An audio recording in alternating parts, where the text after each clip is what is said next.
जय जिनेंद्र दोस्तों, कैसे हो आप सब। पिछली वीडियो में हमने नरक किसे कहते हैं, नरक के 14 भेदों को विस्तार से जाना था। आज हम इस वीडियो में नरक गति में जीव किस प्रकार जन्म लेते हैं ये जानेंगे।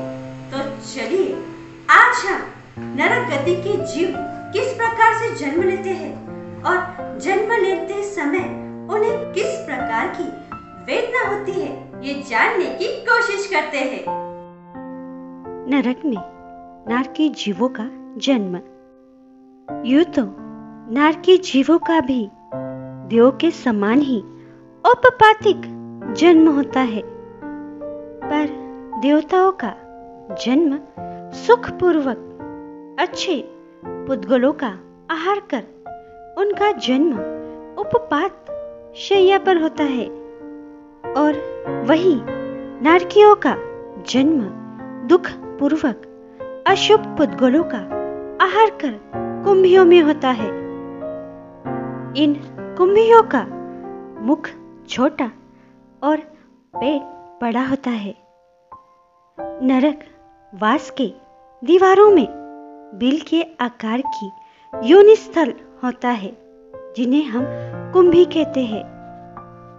नरक में उत्पन्न होने वाला जीव वहां के अशुभ पुद्गलों का आहार कर अंतर मुहूर्त में 6 पर्याप्तियां पूर्ण करता है, और इन कुंभियों में नारकी जीव सिर नीचे और पैर ऊपर कर जन्म लेते हैं।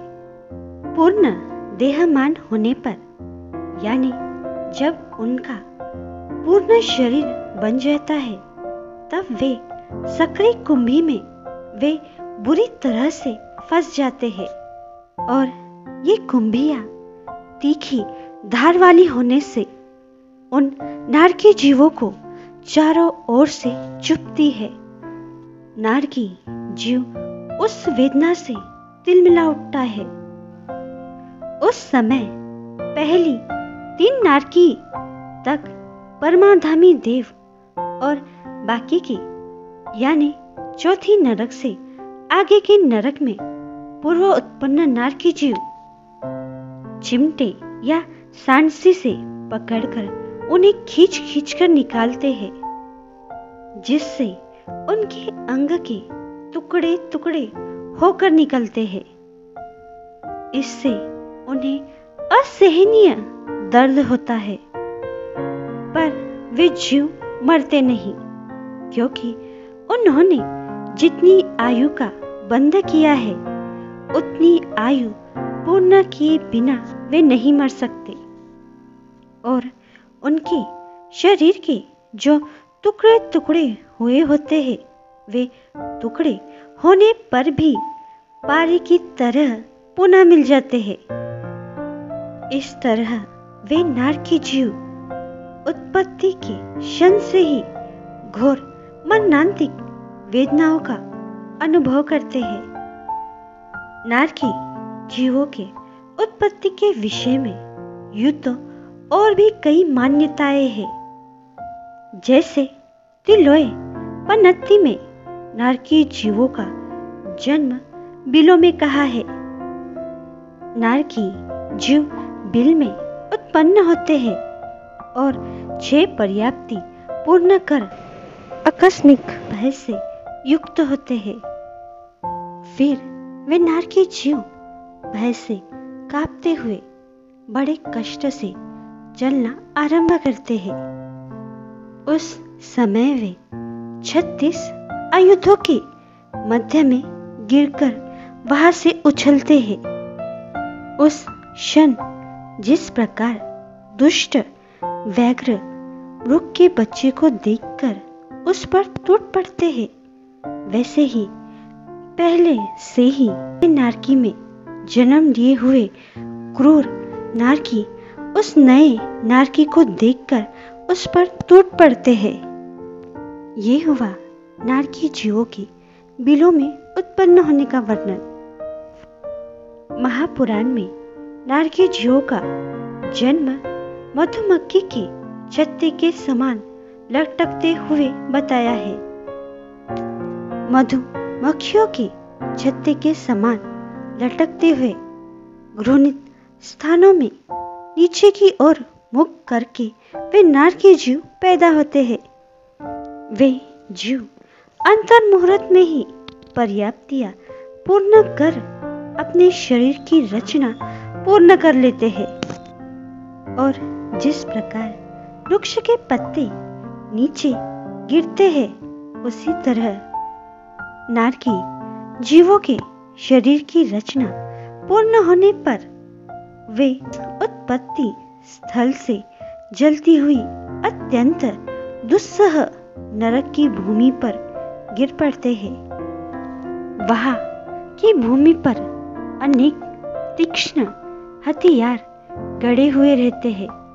नारकी उन हथियारों की नोक पर गिरते हैं, जिससे उनका शरीर छिन्न भिन्न हो जाता है और दुख से दुखी होकर वे जीव वहां रोने चिल्लाने लगते हैं।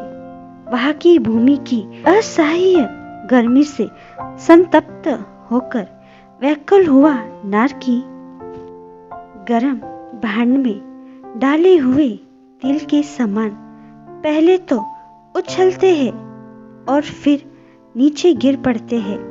वहां पड़ते ही पहले से जन्मे हुए क्रोधी नारकी भयंकर गर्जना करते हुए तीक्ष्ण शस्त्रों से उन नवीन नारकी के शरीर के टुकड़े टुकड़े कर डालते हैं, यहाँ तक कि वे बिखर जाते हैं और कुछ ही क्षण में फिर से उनका शरीर मिलकर एक हो जाता है। इसे समझाते हुए कहते हैं, जिस प्रकार तलवार के प्रहार से भिन्न हुआ जल फिर से मिल जाता है, वैसे ही अनेकों अनेकों शस्त्रों से छिन्न भिन्न हुआ नारकियों का शरीर भी स्वतः ही मिल जाता है। ये विक्रिय शरीर की विशेषता है। अलग अलग परंपराओं में नारकी जीवों के जन्म के विषय में अलग अलग मान्यता है। बहुत सी जगह पर कुंभी में नारकियों का जन्म माना गया है, पर कुछ मतभेद इसमें भी है। जैसे जैन तत्व प्रकाश में लिखा है, नरक वास की भीत में ऊपर बिल के आकार की योनि स्थल बनी है। नारकी जीव उन योनि स्थल में उत्पन्न होते हैं, अपनी 6 पर्याप्तियां पूर्ण करते हैं। पर्याप्तियां पूर्ण कर फिर बिल के नीचे रही हुई कुंभी में सर नीचे और पैर ऊपर इस तरह कुंभी में गिरते हैं। और बाकी का वर्णन पहले कहा है वैसे ही है कि किस तरह उनका शरीर फूल जाता है और परमाधामी देव या पहले से नरक में उत्पन्न जीव उन्हें किस तरह से बाहर निकालते हैं।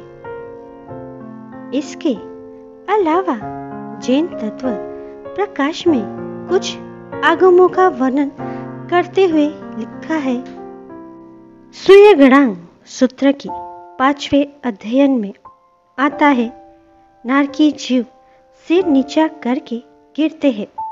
और प्रश्न व्याकरण सूत्र के आश्रव द्वार में भी ऐसा ही वर्णन आता है। जैन तत्व प्रकाश में इसके आगे लिखा है, इससे ये जान पड़ता है कि नारकी जीवों की उत्पत्ति का स्थान नरकवासों के ऊपर बिलों में ही होना चाहिए। नारकी जीवों के बिलों में उत्पन्न होने के विषय में मुझे जितनी जानकारी प्राप्त हुई, मैंने उसे बताने की कोशिश की है और जानकारी दिगंबरी मान्यता में मिल सकती है।